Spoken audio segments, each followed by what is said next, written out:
Sama. Ha? Hmm. Hmm. Yan nga.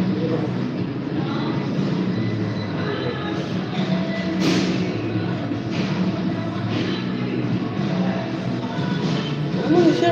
Sagot na ako.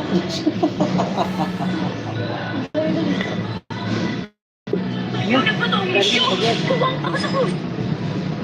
Gusto mo maging star witness? Aralda, Oh, galing sa prosecutor's office.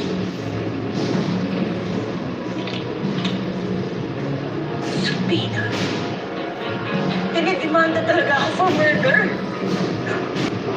Papahiya ka ng Eduardo ko. Wala ka namang ebidensya.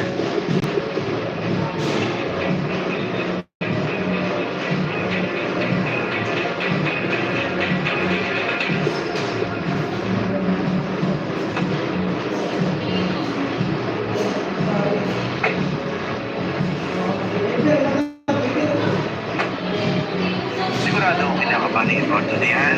At malamang dismiss na ng prosecutor ang kaso. Ano nga mangyayari? Hindi ko na nga kailangan kausapin yung fiscal at panalo na tayo. Wala naman silang ebidensya laban sa akin. Anong meron sila? Si Guada? Sira naman ang credibility nun. Oh, wow. It's incredibly unusual for me to see two rival politicians together. We may be opponents in the political arena, but not in real life. Kahit mag-front puwersa pa kayong dalawa, hindi ako natatakot sa inyo. Para lang kayong mga langaw bubugawin ko. Go, hindi ang trabaho to eh. Personalan na to. Nandito kami para humingi ng hustisya sa pagkamatay ng pamilya ni Sir Mayor at sa anak ni Aling Guada ni Oliver. Shut up, Rato. Hindi mo pinagmamalaki ninyo si Guada? Eh, good luck na lang sa walang kwenta ninyong Philippines. Kami yata dapat magsabi sa inyo. Good luck, Esmeralda. Dahil meron kami whistleblower na testigo dapat sa'yo. Nandun siya mismo, nagkanap ang krimen.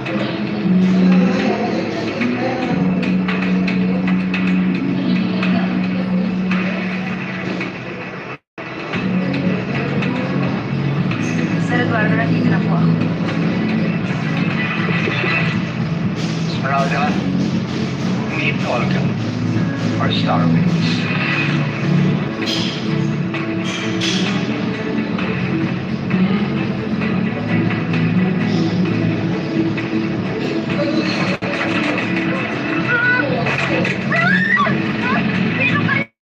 Sa talagang buong pinagdadasal ko, sana ibigay na ng Panginoon ang hinihiling ko. At sana sa pagkakataon na yon, siya na talaga ako. Sana makita ko na siya. Ipunin mo yan! Sige na na kami mga pogi. Matagal magagalit sa kutin mo na. Hello, Nurse Jenny. Kapara ko.